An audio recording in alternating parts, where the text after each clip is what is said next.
मैं हिंदू बनकर जरूर पैदा हुआ हूँ, लेकिन मैं आपको आश्वासन देता हूँ कि मैं हिंदू बनकर नहीं मरूंगा। ये कहने वाला मैं नहीं हूँ, ये कहने वाला डॉक्टर भीमराव अंबेडकर है। और वो हिंदू महान ग्रंथ मनुस्मृति को भी जला दिए थे और वही आदमी इंडियन कॉन्स्टिट्यूशन बनाने में बहुत बड़ा योगदान दिए थे। ये सारी कहानी की शुरुआत होती है 14 अप्रैल 1891 में, जब भीम पैदा होते हैं। उनके पिता का नाम रामजी साकपाल था। रामजी ब्रिटिश इंडियन आर्मी का एक सूबेदार थे। सूबेदार मतलब उस समय का इंडियन आर्मी का सेकंड ऑफिसर हाईएस्ट रैंक होता है। भीम जन्म के 2 साल बाद उनके पिता रामजी इंडियन आर्मी से रिटायरमेंट हो जाते हैं और 1896 में वो माहो से सतारा को मूव कर जाते हैं। काम के लिए राम जी सतारा से कोरेगांव को शिफ्ट हो जाते हैं, लेकिन उनका फैमिली सतारा में ही रहते हैं। उसके बीच जब भीम 6 साल का थे तो उनका माता का देहांत हो जाता है। उसके बाद वो, उनके बड़े भाई और उनके बड़े बहन के 2 लड़के अपने मौसी के पास रहते हैं। लेकिन भीम का असली संघर्ष तब शुरू होता है जब वो स्कूल जाते हैं, क्योंकि उस समय में समाज में जाति प्रथा का खूब प्रचलन था और भीम जिस जाति में बिलोंग करते थे उनका मानना था कि वो समाज का सबसे निचला जाति है। इसीलिए कोई भी दूसरा जाति उनके साथ न मिलता था ना बात करता था। इसीलिए भीम जब स्कूल जाते थे ना उनके साथ कोई बात करता था ना उनके साथ कोई खेलता था और क्लासरूम में उनको अलग बैठा दिया जाता था। भीम को जब प्यास लगता था तो वो खुद जाकर पानी पीने का अधिकार नहीं था, उनको पियोन लाकर पानी दे रहा था पीने के लिए। जिसमें भीम अपने एक किताब में लिखते हैं नो पियोन नो वाटर। इसमें वो लिखते हैं कि जब वो पियोन नहीं आता था तो वो कैसे पानी नहीं पी पा रहे थे। भीम इस तरह के डिस्क्रिमिनेशन से बहुत परेशान हो गए थे, इसीलिए उनका मन स्कूल में नहीं लग रहा था और वो ओकेजनली स्कूल जाया करते थे। ये सब तो ठीक था, लेकिन एक ऐसी भी घटना हुई जो भीम को अंदर से हिला कर रख दिया। इसको भीम अपने किताब वेटिंग फॉर माई वीजा में लिखते हैं कि कैसे एक इंसान दूसरे एक इंसान के प्रति इतना क्रूरता व्यवहार कर सकता है, वो भी एक जन्म को लेकर। बात होती है 1901 की, जब भीम सतारा से कोरेगांव अपने पिता के पास समर वेकेशन में घूमने के लिए जाते हैं। वो और अपने भाई के साथ ट्रेन में जाते हैं, लेकिन जब वो स्टेशन पर उतरते हैं तब देखते हैं कि उनके पिता उनको लेने के लिए नहीं आए हैं। इसीलिए उन्होंने बैलगाड़ी में जाने के लिए सोचते हैं, लेकिन उनका दुर्भाग्य ये था कि कोई भी बैलगाड़ी का मालिक उनको लेने के लिए तैयार नहीं था, क्योंकि उनका मानना था वो निचले जाति का है और उनका बैलगाड़ी अपवित्र हो जाएगा अगर वो उनको ले गए। ये सब एक स्टेशन मास्टर से देखा नहीं जाता और वो उनके पास आकर एक बैलगाड़ी के मालिक को कन्विंस करते हैं। फाइनली वो बैलगाड़ी का मालिक कन्विंस हो जाता है, लेकिन वो भी एक कंडीशन रखता है कि वो डबल पेमेंट लेगा और वो बैलगाड़ी को नहीं चलाएगा। वो अपने बैलगाड़ी खुद चलाएंगे और बैलगाड़ी का मालिक उनके पीछे पीछे पैदल ही जाएगा। रास्ते में उनको भूख लगता है तो उन्होंने जो घर से खाने के लिए लाए थे उसको खाते हैं, लेकिन उनके पास पीने के पानी नहीं था। इसीलिए रास्ते में वो बहुत सारे लोगों को पानी मांगते हैं,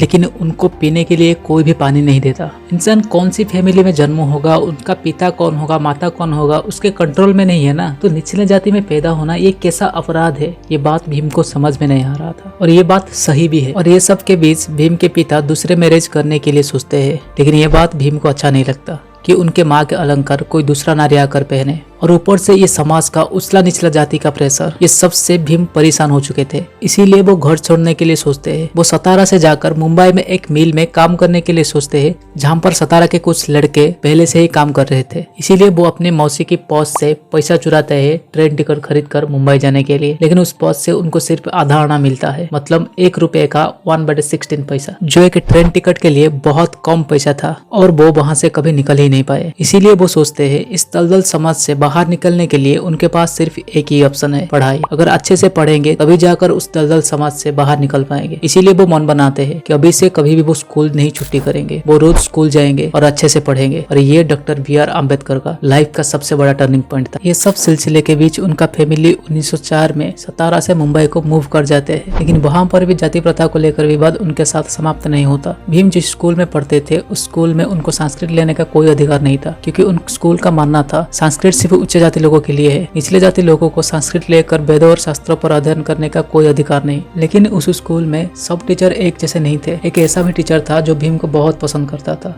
उनका नाम था महादेव अम्बेडकर। उन्होंने अपने नाम के साथ भीमराव अम्बेडकर दिए थे। 1907 में उन्होंने उसी स्कूल से अपने मैट्रिकुलेशन पास करते हैं। उसके बाद 1912 में इकोनॉमिक्स और पॉलिटिक्स में वो ग्रेजुएशन बॉम्बे यूनिवर्सिटी से करते हैं। उनके पढ़ाई से प्रभावित होकर बड़ौदा के रूलर उनको स्कॉलरशिप देते हैं, जिसकी मदद से वो पोस्ट ग्रेजुएशन कोलंबिया यूनिवर्सिटी से और अपने doctorate London school of economic में करते हैं। उसके बाद वो इंडिया वापस चले आते हैं, लेकिन इस बार वो कैस्ट सिस्टम के खिलाफ एक्टिव होकर एक्शन लेते हैं। 1921 बॉम्बे के कॉन्फ्रेंस में वो खुलकर कहते हैं, अगर मुझे कोई मेरा पर्सनल प्रॉब्लम और देश की प्रॉब्लम के बीच किसी एक को चुनने को कहेगा तो मैं अवश्य मेरे देश की प्रॉब्लम को चुनूंगा। लेकिन अगर मुझे कोई देश की प्रॉब्लम और डिप्रेस्ड सोसाइटी की प्रॉब्लम के बीच किसी एक को चुनने को कहेगा तो मैं डिप्रेस्ड सोसाइटी की प्रॉब्लम को चुनूंगा। दिसंबर 21, 1927 में वो हिंदू पवित्र ग्रंथ मनुस्मृति को जला देते हैं, क्योंकि इस रिलीजियस बुक के अनुसार हिंदू धर्म में 4 जाति होता है। ब्राह्मण जो पूजा पाठ करता है, क्षत्रिय जो शासन करता है, वैश्य जो कृषि काम और व्यवसाय काम करता है, शूद्र जो दूसरों की सेवा करता है। इस किताब के अनुसार शूद्र लोगों को एजुकेटेड होने के लिए और धन संचय करने के लिए कोई अधिकार नहीं है, क्योंकि ऐसा करने से उनका मानना है कि बाकी 3 जातियों पर कुप्रभाव पड़ेगा। इसीलिए अंबेडकर इस मनुस्मृति को जला देते हैं और कहते हैं मनुस्मृति कोई धर्म का सिंबल नहीं है, ये समाज में अन्याय, अत्याचार और असमानता का सिंबल है। 1932 सेकेंड राउंड टेबल कॉन्फ्रेंस में डॉक्टर BR अम्बेडकर ब्रिटिश के पास ये प्रस्ताव रखते हैं कि इंडिया में सेपरेट इलेक्टोरेट किया जाए, मतलब इंडिया में जहां पर भी डिप्रेस्ड लोग ज्यादा होंगे वहां पर निर्वाचन उनके बीच ही होगा और वोट भी वही डालेंगे। और ये ब्रिटिश को फायदे का सौदा लगा, क्योंकि ऐसा करने से इंडिया में यूनिटी का अभाव हो जाएगा और ब्रिटिश इस सेपरेट इलेक्टोरेट प्रस्ताव को मंजूर कर दिए। उस टाइम गांधी जी पुणे के एक जेल में थे और ये बात से नाराज होकर वो अनशन शुरू कर दिए। अनशन के कारण दिन ब दिन उनका शरीर खराब होते गया और जितने भी इंडिपेंडेंस फाइटर थे वो डॉक्टर BR अम्बेडकर को देशद्रोही मानने लगे। प्रेशर बढ़ता रहा, इसीलिए अम्बेडकर ने सोचा कि मैं गांधी से मिल लेता हूँ। गांधी जी और अम्बेडकर के बीच एक मीटिंग होता है जहाँ पर गांधी जी भीमराव को ये समझाते हैं कि कैसे सेपरेट इलेक्टोरेट ब्रिटिशों को फायदा पहुंचाएगा और देश को अंदर से तोड़ देगा। इसीलिए अम्बेडकर अपने बात से मुकर जाते हैं और वहाँ पर उन दोनों के बीच पुणे पैक्ट स्वाक्षर होता है। बाबा साहेब को अब समझ में आ जाता है कि समाज में समानता के साथ साथ देश को स्वराज भी चाहिए। 13 अक्टूबर 1935 नासिक डिस्ट्रिक्ट के ईओल में एक प्रोविंशियल कॉन्फ्रेंस में वो ये अनाउंस करते हैं कि मैं हिंदू बनकर जरूर पैदा हुआ हूँ, लेकिन मैं आपको आश्वासन देता हूँ कि मैं हिंदू बनकर नहीं मरूंगा।